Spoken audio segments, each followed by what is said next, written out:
There's no feeling more intense than starting over.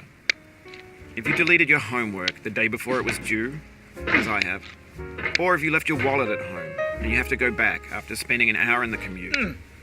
If you won some money at the casino and then put all your winnings on red but it came up black. If you got your best shirt dry cleaned before a wedding and then immediately dropped food on it. If you won an argument with a friend and then later discovered that they just returned to their original view. Starting over is harder than starting up. If you're not ready for that, like if you've already had a bad day, then what you're about to go through might be too much. Feel free to go away and come back. I'll be here. Alright, thanks for coming with me on this trip. I'll understand if you have to take a break at any point. Just find a safe place to stop and quit the game. And don't worry, I'll save your progress, always, even your mistakes. This game is a homage to a free game that came out in 2002, titled Sexy Hiking. The author of that game was Jazuo, a mysterious Czech designer who was known at the time as the father of B games. And B games are rough assemblages of found objects.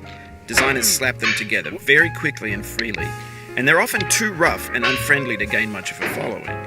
They're built more for the joy of building them than as polished products. In a certain way, Sexy Hiking is the perfect embodiment of a B game. It's built almost entirely out of found and recycled parts, and it's one of the most unusual and unfriendly games of its time. In it, your task is simply to drag yourself up a mountain with a hammer. And that act of climbing, in the digital world or in real life, has certain essential properties that give the game its flavor. No amount of forward progress is guaranteed. Some cliffs are too sheer or too slippery. And the player is constantly, unremittingly in danger of falling and losing everything. Anyway, when you start Sexy Hiking, you're standing next to this dead tree that blocks the way to the entire rest of the game. It might take you an hour to get over that tree, and a lot of people never got past it. You prod and you poke at it, exploring the limits of your reach and your strength, trying to find a way up and over. And there's a sense of truth in that lack of compromise. Most obstacles in video game worlds are fake. You can be completely confident in your ability to get through them once you have the correct method or the correct equipment or just by spending enough time. In that sense, every pixelated obstacle in Sexy Hiking is real. The obstacles in Sexy Hiking are unyielding, and that makes the game uniquely frustrating. But I'm not sure Jazuo intended to make a frustrating game. The frustration is just essential to the act of climbing, and it's authentic to the process of building a game about climbing. A funny thing happened to me as I was building this mountain. I'd have an idea for a new obstacle, and I'd build it, test it, and it would usually turn out to be unreasonably hard. But I couldn't bring myself to make it easier. It already felt like my inability to get past the new obstacle was my fault as a player rather than as a builder. Imaginary mountains build themselves from our efforts to climb them, and it's our repeated attempts to reach the summit that turns those mountains into something real. When you're building a video game world, you're building with ideas, and that can be like working with quickset cement. You mold your ideas into a certain shape that can be played with, and in the process of playing with them, they begin to harden and set until they're immutable, like rock. And at that point, you can't change the world. Not without breaking it into pieces and starting fresh with new ideas. For years now, people have been predicting that games would soon be made out of prefabricated objects, bought in a store and assembled into a world. And for the most part, that hasn't happened, because the objects in the stores are trash. I don't mean they look bad or that they're badly made, although a lot of them are. I mean they're trash in the way that food becomes trash as soon as you put it in the sink.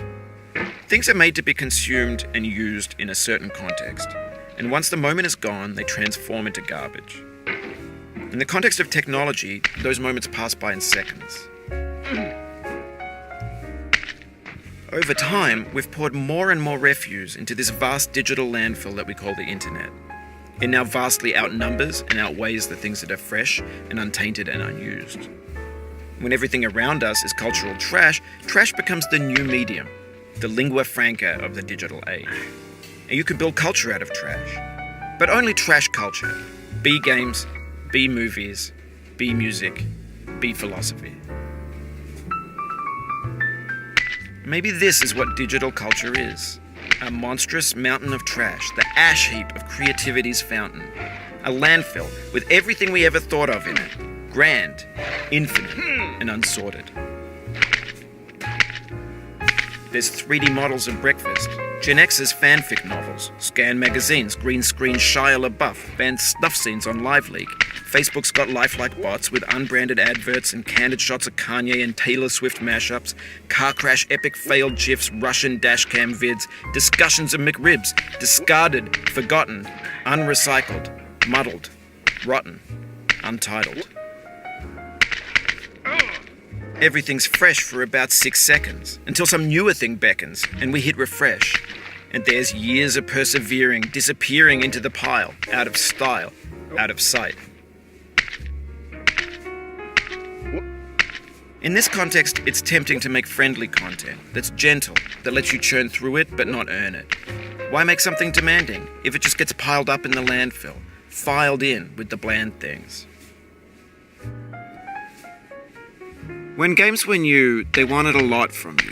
Daunting you, taunting you, resetting and delaying you. Players played stoically. Now everyone's turned off by that. They want to burn through it quickly. A quick fix for the fickle, some tricks for the clicks of the feckless. But that's not you, you're an acrobat. You could swallow a baseball bat. Now I know, most likely you're watching this on YouTube or Twitch, while some dude with 10 million views does it for you, like a baby bird being fed chewed up food. That's culture too. But on the off chance that you're playing this, what I'm saying is, trash is disposable, but maybe it doesn't have to be approachable. What's the feeling like? Are you stressed? I guess you don't hate it if you got this far. Feeling frustrated? It's underrated. An orange is sweet, juicy fruit locked inside a bitter peel. That's not how I feel about a challenge. I only want the bitterness. It's coffee. It's grapefruit. It's licorice. It feels like we're closer now. Composer and climber, designer and user. You could have refused, but you didn't. There was something in you that was hidden, that chose to continue. It means a lot to me that you've come this far, endured this much. Every wisecrack, every insensitivity, every setback you've forgiven me is a kingly gift that you've given me. We have the same taste, you and I. No. It's not ambition. It's ambition's opposite. An obdurate mission to taste defeat. You'll feel bad if you win, so I put this snake in for you. Have you thought about who you are in this?